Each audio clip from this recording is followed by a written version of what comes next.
going back to where the beach is near, the beer is dear, there's plenty of women on the crack. Walking here we are in the final second, the whistle is gone, and Sligo Rovers are the champions. By the riverside, you can watch the tide as it flows. No, I'm being told that Average Joe's does not have enough players and will be forfeiting the championship match. It's a bold strategy, Cotton. Let's see if it pays off for him. Very tight and drive it clean out over the fence. Out in there, he's the corner. In the bookie shop, I done. Oh, the bow, Seamus Moore, and welcome to episode 1 of the Sligo podcast, which will bringing you a different view of various sports around Sligo and further afield over the next couple of weeks as we settle into yet another lockdown. I'm Adrian Parton. I'll hopefully with you over the next few winter months and hopefully further afield. I'm joined by two Sligo sporting aficionados. Ross O'Boyle. Ross is going to be our rugby correspondent over the next few months and plenty more. Ross, you're very welcome. And Ronan Moriarty, current chairman of Cardiff United Phoenix FC. Ronan's going to take up our junior soccer, Sligo Rovers side of things. He says there's going to be a bit of golf, horse racing and anything else.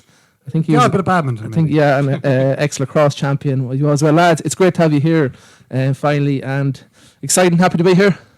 Yeah, delighted to be here now. Good to get the show running. I've been here for a couple of hours, so hopefully we're over our gremlins and we're ready to get into this. Yeah, we've had a couple of teething problems, but I'm excited. Looking forward to what we can do over the next couple of months. Hopefully have a few special guests maybe along the way. And I'm sure between the three of us we can knock out a few local stories anyway. Yeah, teething problems is one word for it. When I get agitated, I kind of scratch at myself, and I was doing a bit there with sound problems. We're here since around 10 to 7. It's now 5 to 9. And this is hopefully the last recording. Big shout out, better give quickly everyone on Twitter who follow us at the Sligo Pod, but especially follower number 177. Who is he, lads? Mr. Pat Hayes at Pat Hay 767220054. He was number 177, but unlucky. It's follower number 336 will get our Sligo podcast mug. So hard luck, Pat, but thanks for following. Thanks to Tansy for producing these Sligo podcast mugs. Plenty more merchandise to come along the way. Yeah, good man, Aaron's putting the hand up already now to get these mugs sorted out, so I'm sure that they are going to be in everybody's Christmas wish list for Christmas. Yeah, and I want, those tank cards to have in the Rovers return. I want a few of them made up as well.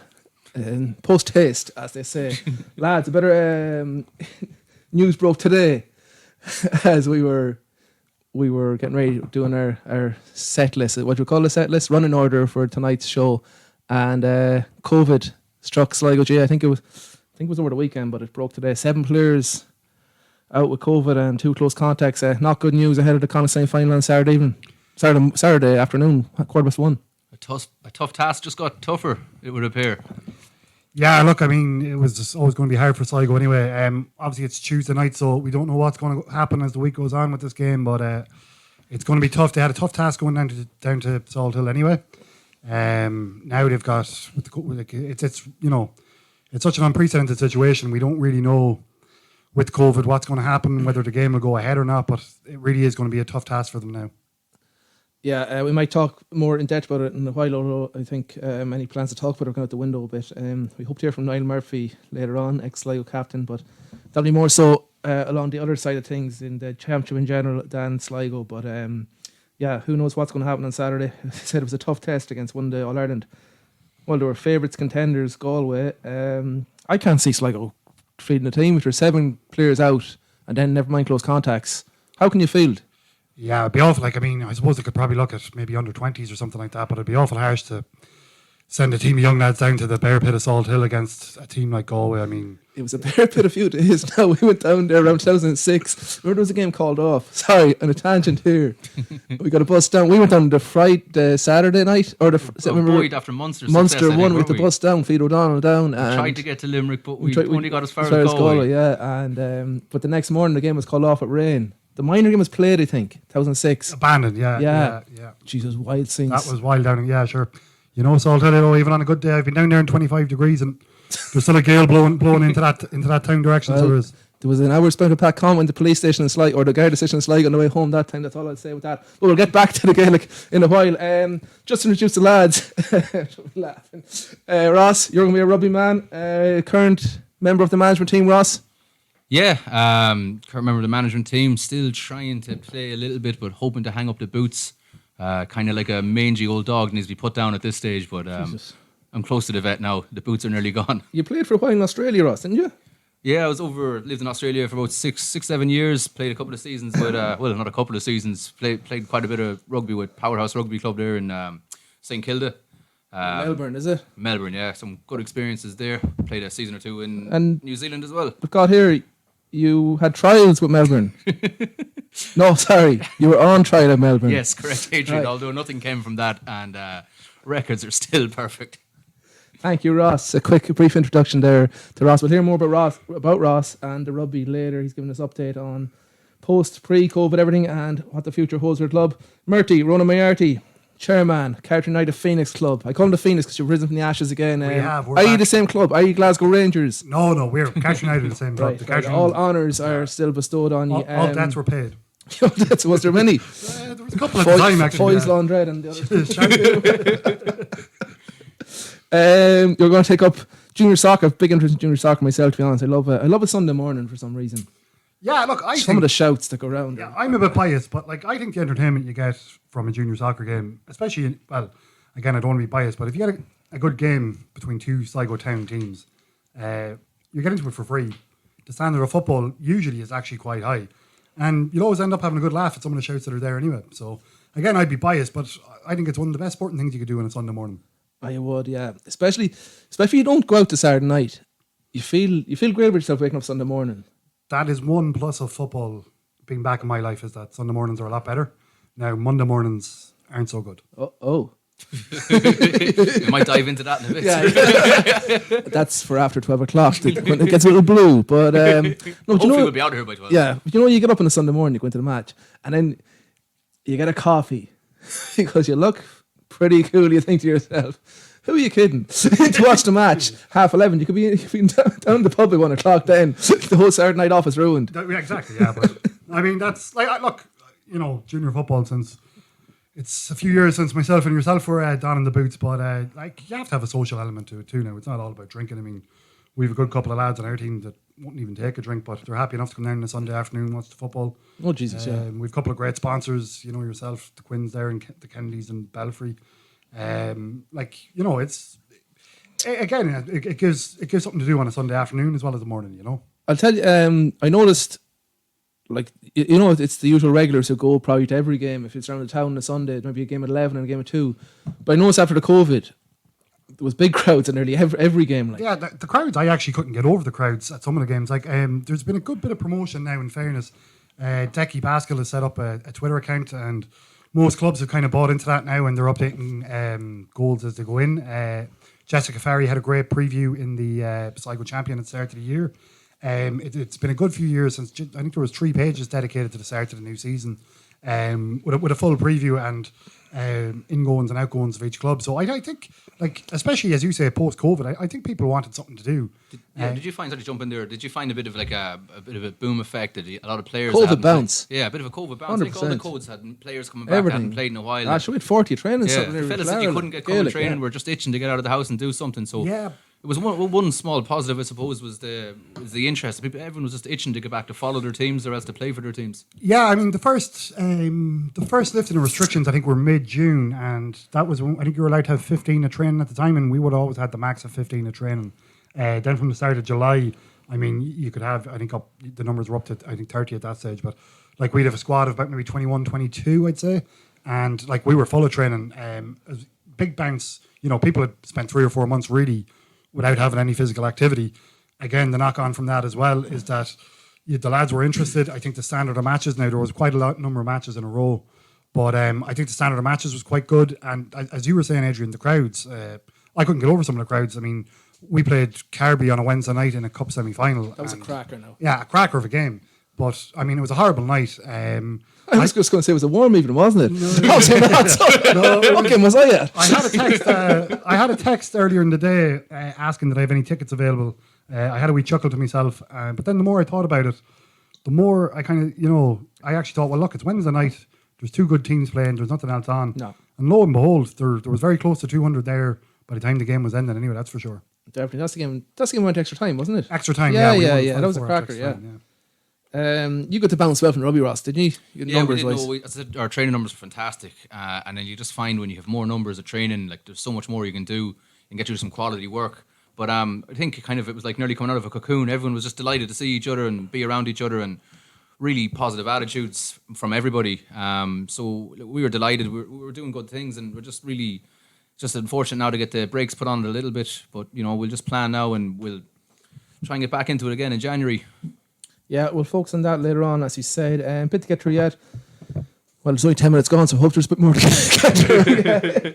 But, Marty, as I said, with junior soccer, we'll focus on you for a few minutes, and Ross, feel free to join in. Rovers, preview this weekend. Yeah. And a look back. Well, I suppose a look back first on what's been since lockdown, because the season didn't start too well. No, I suppose we faced into lockdown. When we were coming out of lockdown, I think every supporter's ambition was just that we wouldn't be relegated. Be the automatic place. It was just about avoiding finishing last, and probably not finishing ninth out as well to avoid the playoff, which we managed to do.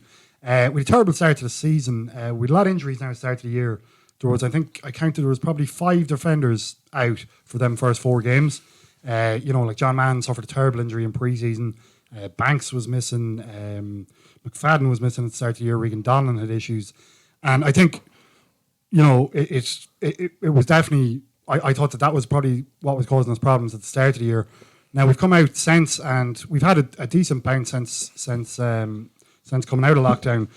There's been a couple of bad results thrown in there, but at the end of the day, we're going into the last game of the season with, I suppose, an outside chance of qualifying for Europe, which would be huge for the club. Yeah. The Eircom League has bounced back. Like there was a lot of fear at the start with electricity, with the finances, with the lack of crowds, that how they're going to go. They had to get support from the FAI. How is that situation now? Yeah, well, I'd imagine clubs are. I think they're still struggling. I know there was a bailout package. I'm not sure exactly. It's hard, I suppose, with anything to plan ahead. I don't know how they're going to plan a budget for next year. But they have John Mann and Niall Moran re-signed already, which would be 2 of the best players, obviously 2 young talents. But I'm not sure how it's going to work, Ross. I assume if we're looking at going into next February with no crowds, there will have to be another sort of package again in order, whether that be some sort of wage subsidy or some sort of bailout. But I suppose Rovers probably are a bit unique in the sense that, the amount of money they can actually raise through fundraising.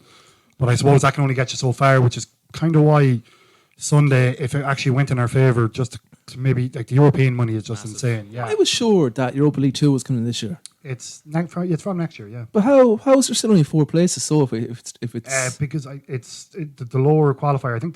So you have 3. So third place in league won't be going to Europa League. So it would be. It'd go to Europa League 2. Yeah. Europa League 2. Yeah. I'm going off to Football Manager here, kind of a bit, but Europa League 2 is from next year. So like it's Europa League 2. It's like Division 2 for the.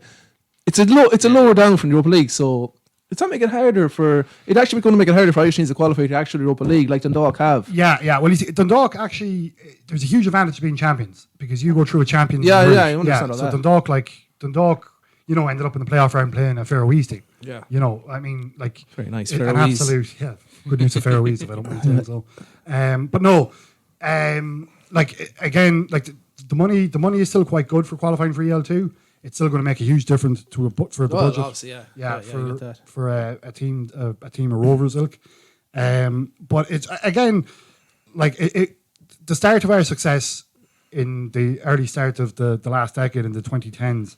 It all emanated from we fluked our way into Europe in 2008. Cork went bust, Derry went bust. Remember Toffs that night? Toffs was great. That was a great. The t-shirts and all, wasn't it? European trip t-shirt, yeah. It was a good 2 days out of that, but that might be for another podcast. There's plenty of good 2 or 3 days of Rovers sessions in the last few years. But no, that qualifying for Europe that time, the year after we qualified for the cup final against Fingal, the one we lost. I've tried to kind of wipe that from my memory. Jeez, it was a wet day. Yeah, horrible day. But that was the start of the success. Then 2010, we won the double, the 2 cups, the League Cup and the FAI Cup, and it went on from there. Yeah, we'll get to. I went off there, but the Europe. I wanted to come to that later. Europe. Something I noticed when it it restarted again now. We're going to reference Twitter a lot, I think, are we, during these think so, podcasts? It's because I have to get off Twitter. I have to. It's an encyclopedia. Some great. It is an encyclopedia. You can find anything on it. It's great. It's great for the town too. Whether it's true or not now might be the next thing, though. What? Whether it's true or not, the content on Twitter. Well, look, Twitter wasn't its pomp around Taxigate. That's a big regret of mine. Facebook was there, but Twitter was there. You've been outrageous stuff. But anyway, so go back to that in future podcast. There'll be a Taxigate special with Jason McGuinness, hopefully, and Finally put it to bed. Yeah. shaking his fist. So season started. Shit. Yeah, 0 points. Lockdown came. Yeah. Started against Derry. First game back. Yeah. Yeah, look, fantastic. And it actually kind of probably set the tone for the way we played after lockdown. Yeah. You know? And then played well. Picked up points. Yeah. Suddenly could see, shortened season, could see Europe.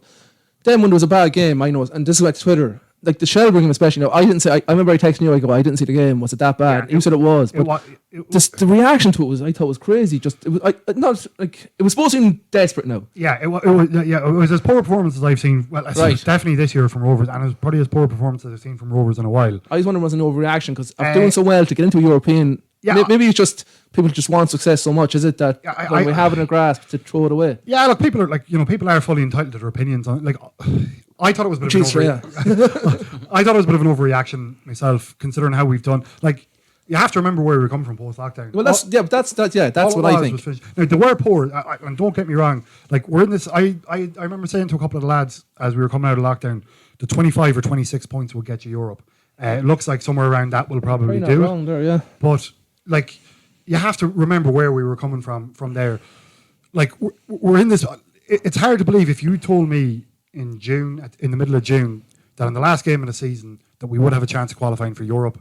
You know, you'd bite someone's hand off for it. Yeah, well, that was my point nearly when I seen the reaction to the Shells game. Now, it was particularly bad, and like, you're looking at it now, like, we're 4 points behind Dundalk in third, we're 2 points behind Waterford in fourth, and like, there is games like that Shelburne game, Waterford away, when we got beat 3-0 by Cork away, like, but if you look at that, like, if you take it out of it, you know, like, the majority of performances since lockdown have been good. Yeah. I feel, you know, the signing of Junior was obviously, he's been kind of in and out of games, but on the main, I think, you know, it was a big signing for us. I think he's had a good impact. Shock signing. Yeah, shock signing at the time. But, you know, like, we have to make sure, like, you have to make sure you stay in the Premier Division 8. 100%. Like, jeez, look at Cork City.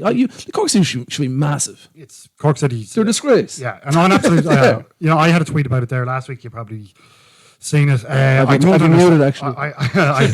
Since the World Cup pubs. I don't really understand it now, Edo, to be honest. Like, literally, they won the league in 2017. They had 1 year where they seem to have budgeted for Europe qualification and an average crowd of 4,500 every year or every week at their games. But they probably should get that. Oh, they should get that. It's a huge city. I think the population of the city is about 150,000. Like, Jesus Christ. You know, like, I mean, and that's, you know, there's further afield in the city as well. Are they on the verge of a buyout as well? Well, they've sold, yeah. Preston North End, the owners. Well, no, didn't he bailed them out last year a bit? Yeah, but I just think that's like the supporters group have agreed to. I know. They're literally, I think, I'm going to say it straight up here, I think they've sold their souls. Like, I don't understand how you have one bad season. Like, their financial problems, that was talked about at the start of the season. So it's not something that was, you know, due to COVID. Correct me if I'm wrong now, but is there a supporters base? They run the club. They're one of the only clubs in Ireland that has a supporter base runs. Yeah, they went kaput back in must be 2008, 2009 now. And in fairness, the supporters came in and did the right thing. They took the club over. Maybe it all happened too quickly for them. I'm not really sure, to be honest with you, but I don't understand how you can be for 3-4 years in a row. They're getting the cup finals. But you went kaput that time over on the back of success as well. On the back of success. I'd probably give them a pass the last time, given that it was actually a private owner the last time. Yeah. But this is I can't understand how you can go from winning leagues, winning cups, competing for leagues, competing for cups, one season where your average gate drops and you don't have European money, and all of a sudden we can't run this club anymore. I mean, what is that?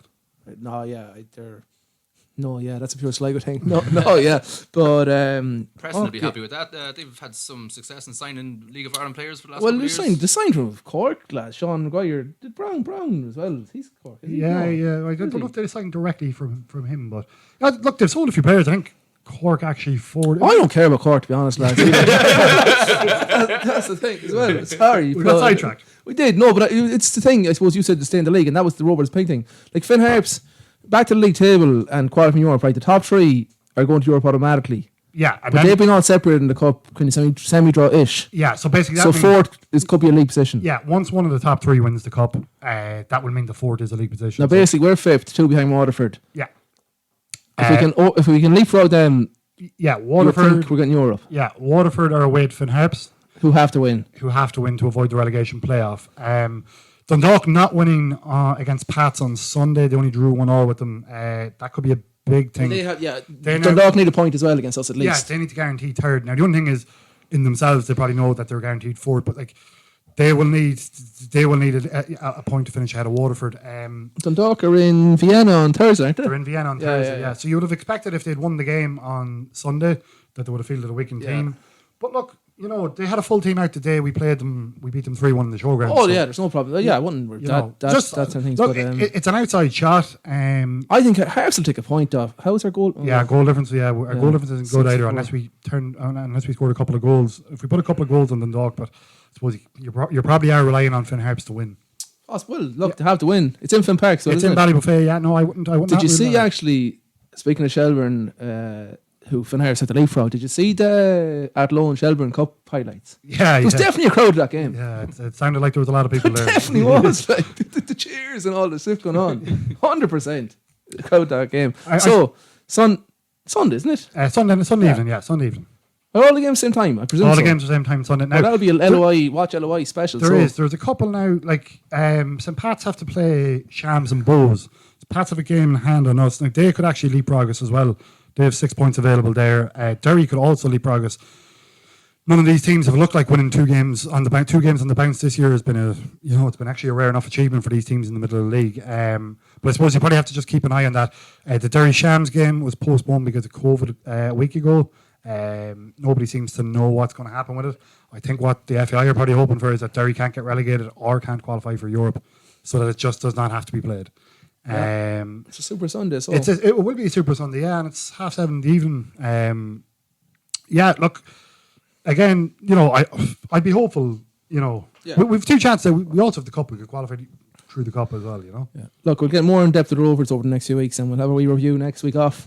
I suppose where you finished up after an 18 game season. Yeah, I suppose just the one thing I would like to say too about, you know, the annual draw is ongoing for Rovers. Oh yeah, 100%. It's a huge fundraiser for the club.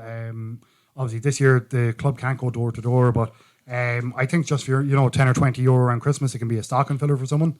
I like that's going to be a huge fundraiser going into next year for Rovers, you know. Yeah, I'm going to mention the Bitter Red Supporter Trust podcast as well. The boys doing serious work there as well, and do serious, not just the podcast, everything to do. Yeah, huge. They're huge for the club. The lads, I know a couple of them personally. They're amazing what they do for it. They have such. Was it over 100,000 raised in their fundraiser? Yeah, in the summer fundraiser. How much over the years? Well, it's crazy stuff. You know, they even have the clubhouse built there at Sugar and everything. Like it's amazing. It's just you know, I think it was started off basically by a group of lads that stood together to, you know, at the showgrounds, and the amount of money they've raised over the years is phenomenal. You should know? make the clubhouse into a nightclub type thing when it go to like Benny Dyden on the doors and the boys from tops on the doors, like socks over the shoes trying to get in. Now, lads, yeah, Murty, as I said, we'll come back with Rovers during the week, and hopefully when junior soccer is back up again, we'll get more in depth with who's going to win the league. I'm not actually quite right now. I know who everyone will say. Hello, my name is Mr. Burns. I believe you have a letter for me. Okay, Mr. Burns. What's your first name? I don't know. Okay, welcome to the correspondence email bag part of the podcast. It's a part where we want you to get involved and tweet us, Facebook, text us, email us in your favourite Sligo memories, occasions, games, performances. It was something we were thinking of doing and tweeting out during the week when we launched yesterday, but we actually got DM on Twitter yesterday looking for us to asking our first question. It's from Will Rogers. He says, great best wishes with the podcast, lads, from all here in Drumashkabul. Just a quick question to you and your guests. Who was your first Sligo sporting heroes? So from Will Rogers out in Drumashkabul, I put that question to you, lads, Ronan and Roscoe. Who were your first Sligo sporting heroes? a tough one on the spot now. First Sligo sporting hero, I suppose. One of my probably my first pretty big Sligo sporting memory is the year Rovers won the treble, 93-94. They won the First Division, the Shield, and the FAI Cup. And probably Johnny Kenny, I probably would have been my first sporting hero. Absolutely amazing player for Rovers. Direct, powerful, score goals. I think he'd actually probably, the modern game would actually probably suit him better at the minute, so it would. But yeah, he probably would have been my first probably sporting hero from Sligo, I would have thought. What a player on bad pitches. Unbelievable. Yeah, I honestly think that if he was playing nowadays, pace and power on better pitches, he'd be unmarkable. Played against him a few times in the Astro League. Outrageous. Like, this is only last year, 2 years ago. Like. I think actually one of his sons is banging in goals for the under 15 team. Remember Shamrock Hill as well, won them in the GA. Johnny wasn't a bad GA player either, he played for Sligo. Johnny's a hero, wasn't he? Yeah, just superb. Yeah, class, a nice man too, gentleman. Ross, I'll go to you. Yeah, tough one on the spot. Just been thinking there pretty quickly in the. We're going to reiterate on the spot. Yeah, on the spot, tough one. Sligo sporting heroes. Sporting heroes looking back, I think maybe when I started playing as a young fella at 18, 19 with the rugby club, there's kind of no standout hero springs to mind, but just people that you looked up to that were really, really good to you when you first come in. So you'd always appreciate the people that looked out for you. Fellas like Adrian McHale, Peter Mullen, Gavin Foley, and Trevor Sweeney. Martha, you know that man. I don't think we'll call him a hero now because he'll be absolutely delighted. An anti-hero. I'm surprised there's no mention now. I would watch a lot of rugby there back in the, well, maybe you wouldn't call them the good old days when you were playing junior rugby, but there was a young feisty scrum half, Francis Feeney, I think he was called. I would have thought you would have looked up to him. Well, in terms of height, just about. Frankie's a top man, an absolute character. He was a captain for the club. Won one of the first junior cups with them after a long barren spell. Yeah, funny. I was actually sent on a picture of him kissing the 2005 junior cup. I sent that on today, coincidentally. But thank God, because there's another photograph of him with the junior cup now, and it's not Danny North with the Electricity League type thing, is it? No. It's similar now. Nothing but the birthday suit on with the junior cup. A Sligo sporting memory that is, of course. Well, what hero would you look up to? I would give Frankie Feeney the hero. So, yeah. A reluctant vote to Frankie Feeney. I know who mine is, to be honest. Willie out in Drummer he put us on the spot there with that DM. I was going to say, like, Paul Taylor was absolutely electric, unbelievable when I was watching Gaelic growing up. Like, Johnny Kenny was one as well. Who else I love? Porrick Moore and Eddie Annan, the two. Yeah, but I thought we were going for Sligo sporting heroes. Yeah, but they were Sligo Rovers. Yeah, right, Willie, next time you text in with more detail, please. Believe you're a good age, though, Willie, so I don't know how you're on Twitter. But anyways, that's the correspondence for this week. Get them in to us next week. All the usual channels at the Sligo Pod on Twitter, Facebook, and email the sligopod@gmail.com. Is that right? SligoPodcast@gmail.com. Better double check that now. Let me get my old phone out there, lads. You can talk for about 30 seconds. SligoPodcast@gmail.com, I believe. Is it? Yeah. Right. But again, we encourage everybody, get them in, get the feedback in, get the tweets in. Any Tell questions? us what you'd like us to do, and we'll do our best. We want to interview. I was chatting a few with obscure Rovers. Not obscure. That sounds an insult. Rovers players of the late mid 90s. Mid 90s. We'd really love to go and find people from far away now. Wesley Charles is on the radar, and Lee Chu. Yeah, they were two of my personal favourites there as well now. Yeah. Big Wesley, you'd probably save him for the Christmas special, I suppose. Oh, I hope so. And Chewbacca scored against Nantes in that 3-3 draw. Lee Chu. Oh, Capuno, though, what's he up to now? Capuno, yeah, that'd be another good one. They were a good team. That team that won Division 1 back in 05. That was a good crack team now. There was a lot going on there. Sean Connor managing the team as well. Remember pranking Connor every away match, and the boys in Node and the bus, because we used to meet them in Toss, and how'd you get on? Special correspondent Gary Clancy used to ring him. He was how'd you get on tonight, Johnny? And it was always in fucking nil H. It was always on a bad result. He'd ring Connor, and he'd Sean went on to do a few interesting things after that. Arrested down in Africa. They were managing a team down there. Won't do too much because he's a Killybeck GA man. Is he managing up in he was managing Institute? Yeah, he was. I'm not sure if he's still there or not. Check in Johnny Connor if you want to the podcast. Right, lads, we're going to be back with Roscoe's Rugby Review. Jesus Christ, Sexton, you're not fit to lace O'Gara's boots, boy. Do you hear me? Bring back Ralph Keys. Right, welcome back to the Sligo podcast. This must be part 6, is it? Part 3 probably for you at home. Roscoe, we're going to turn to rugby here. You're a rugby man. How's all going with the club now? I suppose how is things with COVID is the main question. Well, it's the same as every sport at the moment. Most amateur sport we're off at the moment. We got together this year. It's a bit different. Usually we'd have the Connacht Senior League and Connacht Senior Cup before Christmas, and then you'd go into your AIL usually around September and play your 2 rounds out home and away. But this year it's different with COVID. There's a new Energia Community Series, which is just, I suppose, it was made to give teams a competition within the region just to cut down on the travel. So this year we were playing, as I suppose, the Connacht Senior League and Cup has merged into this new Energia Community Series. And then the people who finish top in that go into a Bateman Cup against the winners of the other Energy Series. And also second and third also goes into a new Bateman Shield, which is new this year. So we played 3 games. We had a good start to the season, an away win against Buccaneers. Blooded in some new players, and it was a fantastic win for us. We put up a bit of a score in the end, so I think it was our best win against Buccaneers to date. And actually, I think it was probably only the first or second time we've actually beaten them in the in Connacht in a competitive game. Second match played Galwegians. Probably didn't fire on all cylinders, but we still managed to get a win there. And then just our last match before COVID, we went up to our neighbours up in Ballina, and we had a better performance. We got the win there, and we were building nicely. We were looking forward to playing Corinthians and consolidating our top at the top of the league. Yeah, I was at commented on 2 of the games actually, and you're not complete control, I would say, but he won them comfortably, I think. Yeah, but I know it's not nice to say. You don't want to say it yourself. No, it was early days, and we were building nicely. We had a lot to work on, but we knew what we had to work on as well. Just to touch on kind of it's a new squad this year. We had a lot of outs over the summer. Lost a lot of our players in the forward pack. Kieran Cassidy went to Blackrock. Rob Holean went back to Ballinrobe. Thomas Gormley went to Old Crescent, and Shane Boyle has taken a year out. Also, congratulations to Stephen Cairns. He got his first pro contract. So once you go full pro, that you're ineligible.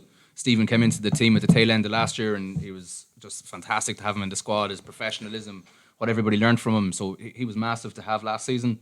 But fortunately for him, unfortunately for us, he's unavailable as he got a professional contract. And the other player that we got some games out of last year was Donncha Byrne. So Donncha Byrne is in the Connacht Academy this year, and no academy players are allowed to play in the Energia Community Series. Right, so we'll be back for the after Christmas. No, supposedly not. You see, they train with the professional teams. Okay. So they have to be kept in their professional bubbles, and they're not. Oh, yeah. So Donncha at the moment is playing in the Connacht Sevens team. They just had a bit of a trial series against the Irish Sevens team. So himself and Stephen were in the squad last week, and they're getting some good experience. And another man that we're without for the moment, Ryan Feely. Ryan had a good off-season there with St. Mary's, getting to the final. And the thing with the semi-final, Ross, I better stop you there for a second. Thank you, Adrian, for that. No problem. That's your side of the house, mate. But no, yeah, obviously he's seen enough to get into the inter-county squad. He's made a good impression there, I think, by all accounts. So look, yeah, a lot of players come out, but things change. We got some good lads in, a couple of South American lads, Pedro Bengalo and Guilherme Cagueto, two Brazilian internationals, both capped players, which was fantastic for the rugby club to get in. Can I just say... Said with flair, I might add. Can I just say that? And can I just say to all our South American listeners, because I have a notepad here that I had for the rugby game, Hola, bienvenidos unosos telespectadores de Sudamericanos. That means welcome to all our listeners and viewers in South America. And I know that they appreciated it. We had a massive bounce effect on our Instagram and Facebook. We got a couple of hundred new South American followers. The lads are international rugby players. Yeah, no, they've caps. The caps. They came from a full professional environment over to here. What are they? Brazilian, are they? Well, they're play for the Brazilian national team, but one of them, they're Portuguese and Italian passports, so that's why they are eligible for. It's like Tony Cascarino playing for the rugby club. So the boys there, like they're nationals, but they're able to play for us now with the AIL and with the rugby over here. We're only allowed to have one overseas player, But thankfully the boys have the passports so that they're European players, so that they don't take up that non-overseas squad on the roster. And then another player we have over as well is Franco De Meglio. He's over studying in the IT, so we were fortunate to get him, and he's come on board now. He's just had a few niggles with injuries, so looking to see him in the new year. He's Argentinian, not international, but he's from Buenos Aires. He's a 10. Looks pretty silky, so looking forward to seeing him a bit more in the new year. Seen him down in Connemara. I'd say they got some hop going down there that day in Clifton. That was an interesting debut. He hadn't played any rugby yet. I think that's rural enough without these boys in South America. What am I say? Thought of it. They couldn't believe it when they seen it. Yeah, and imagine this: that these boys are just coming from the absolute scorching heat, playing in these crispy pitches, silky football. There was a man there. He definitely had Kerr's pinks growing from his ears.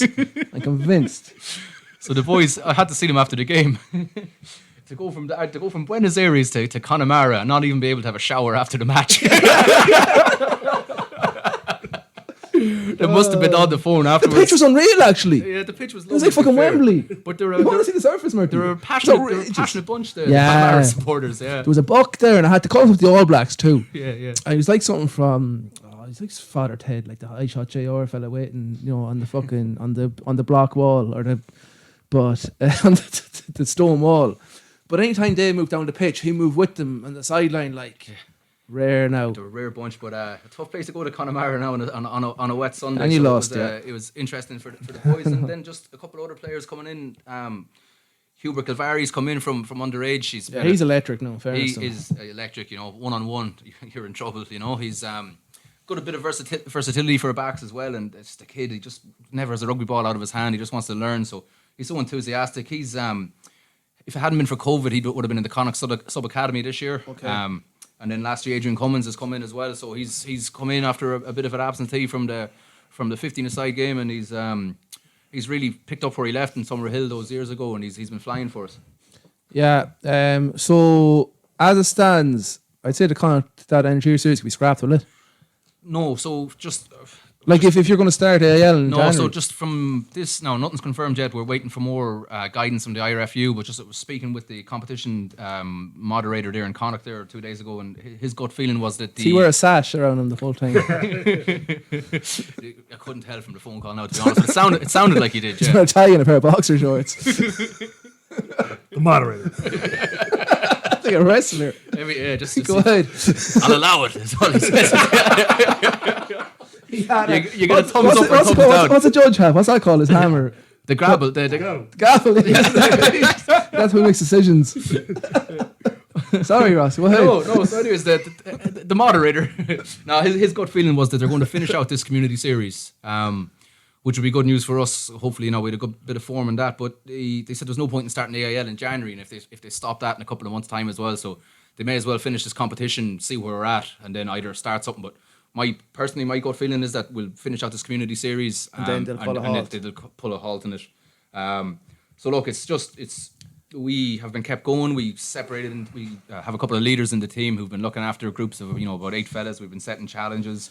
We've been doing Zoom quizzes. So but it's going to be tough to keep people motivated for 2 months.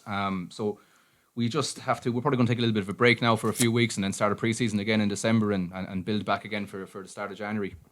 Yeah. You'd be allowed to train, Ross, would you? No, we're not allowed to train at the moment. For some reason, the junior underage rugby is allowed to train. I've seen the lights on when it's coming here tonight, actually. So the underage are training up until under 18s, but from 18s upwards, we're not allowed to train. So let me see, because Strand Celtic underage are all training. Oh yeah, no, the kids can train all right. I think. I suppose if they're going to school, it's children are the future. Kids are great. I tell you, after hearing Ross's stories there, I might have to take an all expenses paid trip to Buenos Aires myself next year. Maybe unearth a few gems for Cartron. It could be. Jesus, yeah. We could set up something there, couldn't we? Yeah. Although no, your man, we might get your man Guy. He was, I think he had trials. He was a goalkeeper, semi-professionally now. So I think he played quite a bit of football himself. So we'll send him your way now. His father actually was in. This is not true. No, it's true. It's true. His father was an extra in Escape to Victory with Pele and the Nazis. And John Moore. That's look at the credits. That's true. Is it? Okay. Okay. It's for you to find out. So you only watch Escape to Victory. Last but in the Rugby, Ross. I think it's a good thing that that the AL is not going ahead, because I had an issue with you're going to play one round, right? Yeah. Of your Division 2B. No promotion. And no promotion. What competition is that like? I don't. Now that might be over competitive stuff with me, but what's the point of it? It was a tough one. You know, there's a lot of teams that would have been, ourselves included, that really felt that we would have been in with promotion last year. Yeah, definitely. We would have fancied ourselves in the playoffs last year. We were coming into good form. That's our target, and it still is our target, I suppose, to go as high as we can with this group of players. And so it's disappointing that we can't, compete to get into that Division 2A.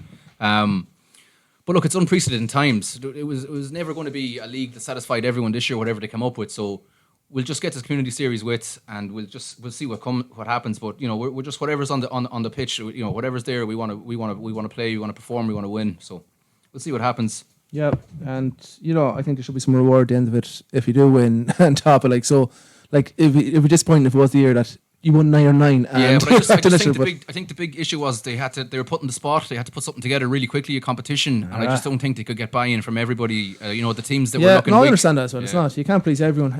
Roscoe, thank you. We're going to hear a lot more from you over tonight as well, but that's Ross at Rugby. We're back with a bit of GA. Chance here for Jesse Sloan. Can he score? Yes! Sligo! Okay, welcome back. We're going to switch GA here for the next few minutes. Of course, the Sligo COVID cases broke this morning. Sligo due to play Galway in the Conn final this Sunday. Not good, lads. I think we talked about it. We touched on it earlier in the show. So I don't think there's any point in previewing the game because if there will be a game at all, it doesn't. Yeah, I don't think. With all due respect to the current Sligo footballers, there's probably not going to be a whole pile to preview anyway. It's we have to be realistic here. I'd always be optimistic. That might sound ridiculous, and I was always optimistic. I always got into games back. I remember going to McHale Park in 1994 or 1994. And he went to McHale Park in 1994. No hope, but you always had a bit of hope. I watched Leitrim on Sunday against Mayo. Went 4 points up. Are you angling for a call up here? Jesus Christ, no. Hey, water boy. But there's going to be a gale force. First of all, I don't think it's going to go ahead because I can't see how it will. But actually, that brings me to another point. Not elitism, but John Horn, the president, was on Radio 1 this morning. No, it's yesterday morning. Because listen to him, he said, "There'll be no postponements up until All Ireland final stage." So that's protecting only the elite at the All Ireland final stage. Now I understand you can't be postponing everything. So what is the scenario at the moment? Is it if it's called off the draw? It's God no. It's Galway's game, I presume, because they're more healthy. Right. I actually think, just taking up that point there, I think that if this had been Dublin or Kerry, not a chance, not a hope. No. It is, as you say, it's elitism. Even you could probably go as far as Galway Mayo. I don't think they'll. And I have a conspiracy theory here as well. I think Dublin are in a hotel, and what I think is Barry Brogan kind of half mentioned why do all things from a hotel, and that was all right, brushed off, blah blah blah blah. But then they played Galway in Salt Hill 2 weeks in the league, and then I seen the Monday that Brian Fenton put a video of Owen Merchant playing a piano. This grand piano. Suspect. And he was good. He's very good at piano. Lovely fingers, lovely form. Piano playing skills. Oh God, no! His piano skills were brilliant. But where were they in their Dublin gear playing that piano? It's definitely a hotel. So I'm saying they're holed up. They're in a bubble. Then I was going to curse. They're in them bloody dubs. So and so's. No, that's conspiracy theory. Actually, brings you on to another rant for a second. It's the tinfoil the Sligo coronavirus Facebook page. Now, it's like self-flagellation. I kind of go on the odd time just to sorry. No, and you were doing so good. Just a minute, 2 curses a minute. I go on the odd time just to annoy myself nearly. It's like, do you ever see the Da Vinci Code where you know the albino monk who kind of whips himself? Yeah. And that type of thing. It's that thing for me because I went on today. Guilty pleasure almost, like it's almost. I must say, when I signed up for a sports podcast, I did not expect to hear about the albino monk from the Da Vinci Code. Look. He's Circus Master. The image is lasting with me now. It was a lasso of some sort. No, well, it's a leather kind of belt with He had a good technique. He could do it on him. Yeah, and he kind of this barbed wire thing around his tie as well. But anyways, that's not the point. But that's self-flagellation. And it's like me with the Sligo coronavirus page. Like, you go in for a bit of pleasure pain type thing because such a shower. And today, some randomer had up the Sligo, the breaking news, Sligo GA coronavirus, and what they all come out and what do you expect and all this, and look at them there, they're not elite, they're just, actually that's not the point, not elite, but some of the comments absolutely piss me off. Anyways, I needed a rant at that page on Facebook because it just spreads fear and stuff, and it's nothing to do with GA really, but they really annoyed me with their comments on the GA team. As if the 10 lads or the 7 lads went out and were licking each other's faces to get it, like. Yeah, no, look, yeah, I agree. It is. It's probably something that you just have to. This is some GA review. Preview. It's probably just something, without using a buzzword of 2020, you probably just have to cocoon yourself from it, you know? Yeah. I'll probably go back in a few days when I have my whip back again. When you're ready. But I don't think it's going to happen. But look, if it does happen. If it does, I think we got to. Well, I reckon 7. There's supposedly 7 starters nearly that are out. I think I said it earlier, but I think it'd be unfair if you're going to send in a team of young lads down there. If it's 7 or 8 starters out, I think it'd be very unfair to send. Yeah. Maybe a team of it's a young team anyway. They'll be under pressure. It's a racially young team. You know, you might be looking at 13, 14. And I know people were giving out that it was a young team. There's no excuse.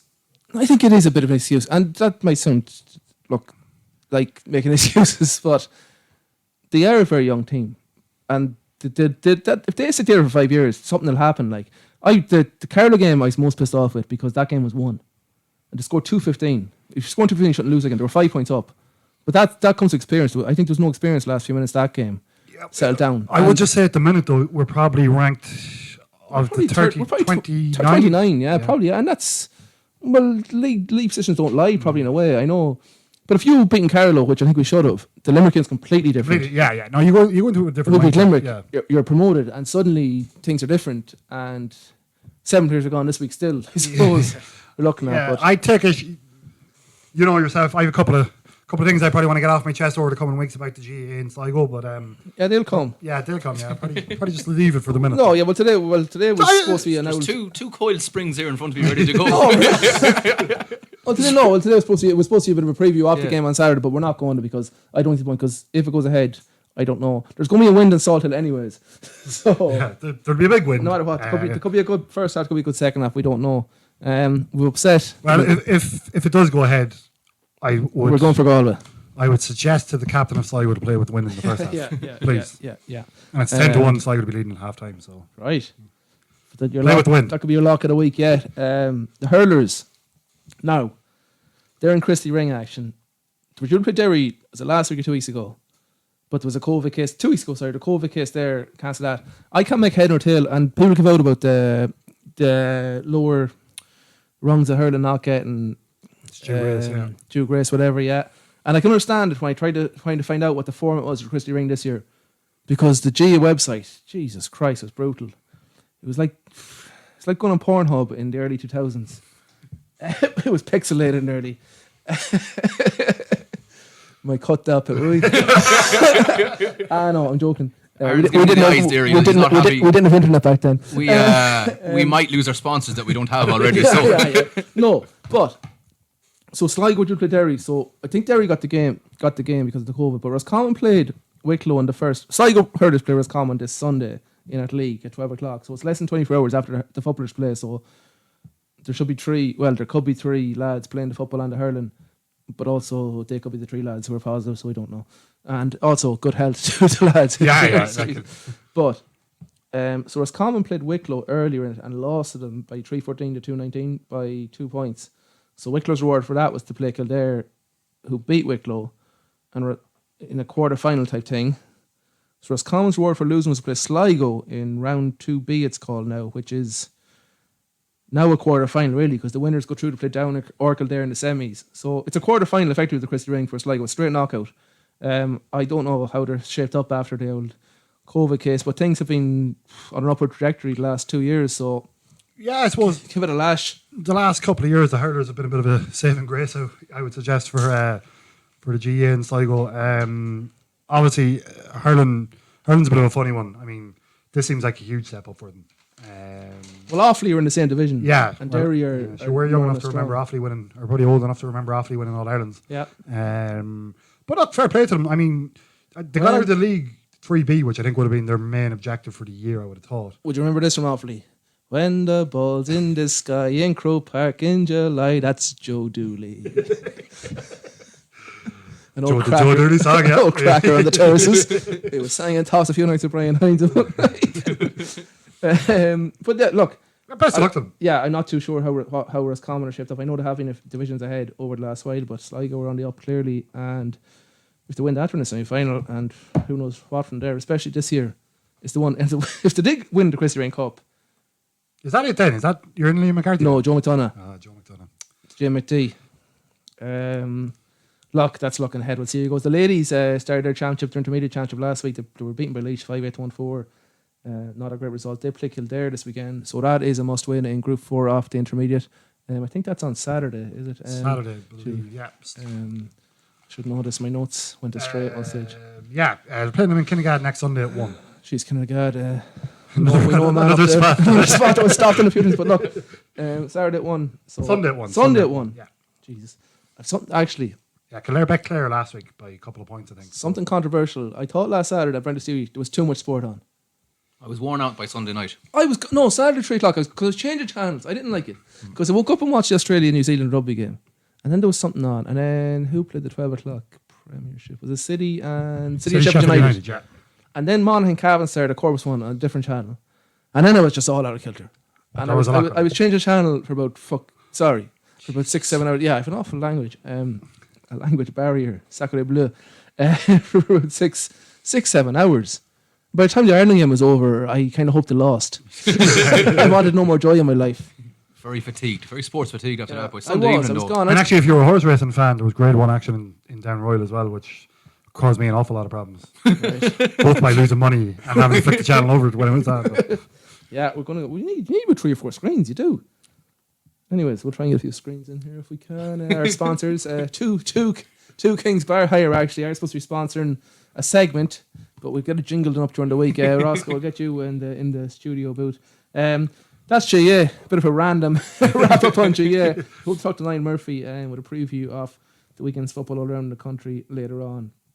But we're back with our new segment, but now everything's new because of the first episode, Dancer of the Week. So it is a performance of the week type thing. Person, team, society, moment. So back with the Sligo Dancer of the Week.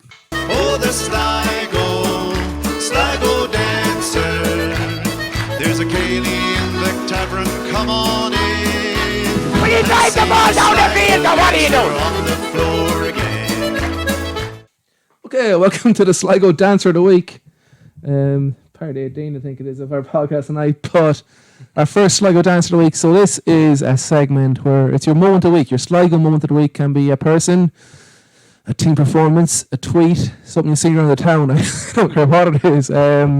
What's there for you this week around Sligo? We're going to put it to you publicly for a Twitter poll during the week. Who let's start with? Let's start with Ross. Ross, who is your Sligo Dancer of the Week, or what is your Sligo Dancer of the Week? Surprisingly, I'm going to go for rugby and performance from an individual this week. Not so much from the performance from the individual, although he did play very well, but it's for Conan O'Donnell playing for Counties Manikou over in the Mitre 10 Cup. They had a fantastic 31-27 win against Taranaki, so well done to Conan for that. But getting along to play alongside a World Cup winner in Kieran Reid, that's nice to have that in the CV. So Roscoe, you're for Conan O'Donnell playing the Mitre Cup in New Zealand. Ronan? I've taken a slightly different approach, Adrian. Right. I've gone with a Twitter account, a famous actually Sligo Twitter account, Sligo Stats. Yes. I felt they were back to their best this week, actually. There was some great. Was there a lull for a while? Was it over the last? Well, I wouldn't say a lull, but I don't know the guy personally or anything, but so the stuff that he puts out there is amazing. But just give you a couple of flavors. 5 days ago, I should keep that to myself. No Sligo person on Twitter ever said. No.